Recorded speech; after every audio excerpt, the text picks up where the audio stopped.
Hello friends, আজকে তোমাদের সামনে নিয়ে এসেছি একটা নতুন রেসিপি। আজকে হলো আমাদের নিরামিষ, সেজন্য আমি করেছি মানে ভেজিটেবলস পনির। আর কি পনিরটা কেটে রেখে দিয়েছি, তারপর আলুগুলো কেটে রেখে দিয়েছি, এখানে ছোটো ছোটো কতগুলো কাঁচা লঙ্কা রেখে দিয়েছি। এখানে আমি গুঁড়ো মশলা দিয়ে করবো, আর এখানে ফোড়নের জন্য এগুলো দেবো। এখানে গ্যাসটা অলরেডি ধরে রেখে দিয়েছি আমি গ্যাসটা, কারণ আমি লোহার কড়াই সবসময় রান্না করি। কারণ হচ্ছে এই লোহার কড়াই রান্না করার মানে হলো আমাদের আয়রনটা কিছুটা ভেতরে যায়। লোহার কড়াই জিনিস খাওয়াটাই ভালো, সেজন্য আপনারা সবাই লোহার কড়াই রান্না করুন। ফাইবারের বা সিলভারেরটাও না খাওয়াটাই বেটার, যার জন্য আমরা লোহার কড়াই ব্যবহার করাটাই খুবই মানে জরুরি আর কি, সবারই দরকার, সেটাই বলছি। দেখুন আমি আজকে লোহার কড়াই রান্না করছি পনির। আমি ফোড়নে দিয়ে দিলাম এগুলো, ফোড়নের জন্য আমি একটু দিয়ে দিয়েছি। এবার এটা হয়ে যাবে, তারপর হচ্ছে আলু, এই আলুটা কেটে রেখে দিয়েছি, আলুগুলো দিয়ে দিব।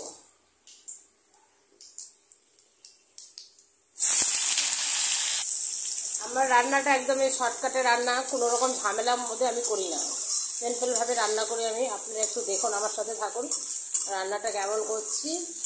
একদম সিম্পল পনির আলু দিয়ে তরকারি হচ্ছে একটা, কারণ আজকে হচ্ছে নিরামিষ, এই জন্য পনির বানাচ্ছি আমাদের বাড়িতে।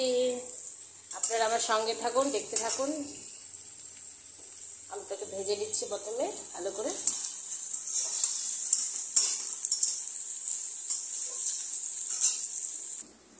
এরপর হচ্ছে আমি এই ছোটো ছোটো লঙ্কাগুলোকে এখানে আমি দিয়ে দিচ্ছি, ছোটো ছোটো লঙ্কাগুলো এখানে দিয়ে দিচ্ছি। লঙ্কাগুলোকে ভালো করে লাল লাল করে ভেজে নেব। একদমই আলাদা টাইপের রান্না হচ্ছে আমার এখানে। দেখুন ছোটো ছোটো কতগুলো কাঁচা লঙ্কা দিয়েছি। এইবার হচ্ছে এইখানে যে আমি গুঁড়ো মশলাটা রেখে দিয়েছি, এখানে জিরে গুঁড়ো, লঙ্কার গুঁড়ো, হলুদ আর একটু নুন, এটা আমি পুরো জল দিয়ে পেস্ট করে নেব।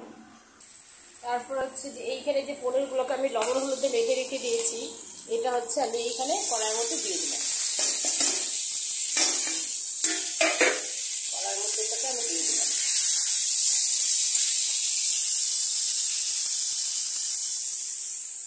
এটাকে আমি ভালো করে একটু পেস্ট করে নিচ্ছি, জল দিয়ে দিয়েছি।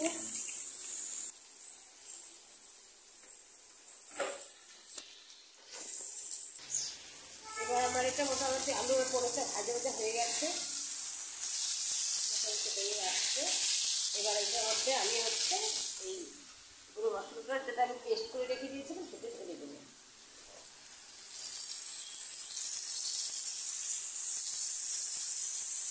ঢেলে দিলাম। আমি একটুখানি ভালো করে একটুখানি কষিয়ে নেব।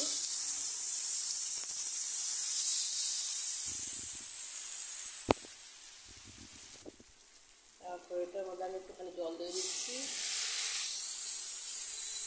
জল দিয়ে দিলাম, কারণ জল না দিলে কোনো জিনিসটা হবে না, আর একটুখানি সবাই খাবে সেটার জন্য আর কি একটু জল দিয়ে একটুখানি ঢেকে দিচ্ছি। তারপরে পরে তোমাদের সাথে দেখা করছি। এবার মোটামুটি ঢাকাটা উঠিয়ে দিলাম, আমার মোটামুটি পনির কমপ্লিট।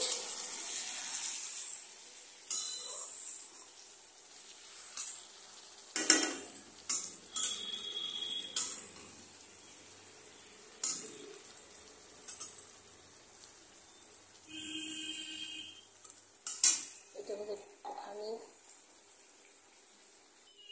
আমার পনির রেসিপি কমপ্লিট, আলু দিয়ে পনিরের রেসিপি কমপ্লিট। এবার একটুখানি এইখানে গরম মশলা দিচ্ছি। এটা হলো SSPL এর সর্বশ্রী হার্বাল কোম্পানির গরম মশলা, খুবই টেস্টি, কোনো রকম কেমিক্যাল নেই, কেমিক্যাল ছাড়াই আছে। এটা আপনারা খেতে পারেন, নিয়ে খুবই ভালো। কেমিক্যাল ছাড়া জিনিসই খাওয়াটা ভালো, কেন বলুন তো, বাইরেরগুলোতে প্রচণ্ড কেমিক্যাল থাকে, সেটা খেয়ে আমাদের পেটের প্রবলেম হচ্ছে। যার জন্য আমরা এই হার্বাল কোম্পানি আয়ুর্বেদিক যেটা আমাদের SSPL দিয়েছে, আর সেই কোম্পানির আমরা মানে প্রত্যেকটা আইটেমই ব্যবহার করি, জিরে গুঁড়োর থেকে শুরু করে লঙ্কা গুঁড়ো, হলুদ গুঁড়ো, তারপর হচ্ছে মিট মশলা, এভরিথিং আছে ওখানটায়, সেখানে আমরা একটা ব্যবহার করি। গরম মশলাটা আজকে দিয়েছি, দেখি কেমন হয়। তারপরে তোমরা আমার রান্নাটা যদি ভালো লেগে থাকে কমেন্ট করে জানাবে। এরকমভাবে গরমের সিজনে আপনারা একটু হালকা পাতলা পনির আলু দিয়ে খেতে পারেন রান্না করে, কারণ বেশি রিচ না খাওয়াটাই ভালো।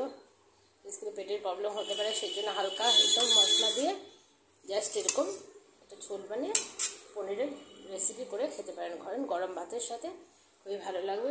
Thank you, bye. পরে দেখা করছি তোমাদের সাথে, টাটা।